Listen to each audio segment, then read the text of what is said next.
tadi kan ada yang menarik banget katanya penularannya itu bahkan sebelum ada gejalanya. Nah, kita mengetahui dia udah ada virus dan belum ada gejalanya tuh gimana dok? Bisa kenal sama orang? Biasanya untuk tahu virus itu pakai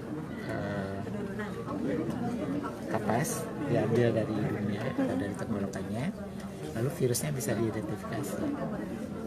Jadi ada orang yang sudah tentu kepada waktu ada gejalanya perkis itu mudah didapat. Tapi kalau orang itu sebelumnya diambil, kadang-kadang ada yang sudah ada. Itu yang makanya tidak selalu bahwa penularan itu dari orang yang ada gejala. Sebelum gejala kadang-kadang juga bisa terjadi. Oh, tapi kalau secara awam kita nggak bisa lihat dia punya.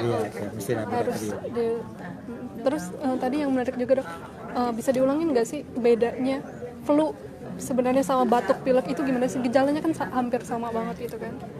Influenza gejalanya diantaranya batuk pilek.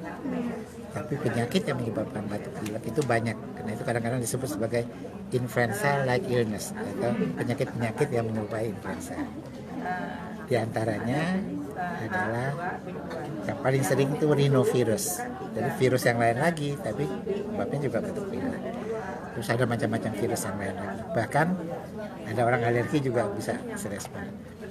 Nah, yang betul-betul kena influenza itu sekitar 20 sampai 30%. Dan again harus periksa ke dokter. Gejalanya kalau influenza biasanya di samping batuk pilek, demamnya tinggi. Sampai tinggi sekali, sampai nyeri-nyeri otot.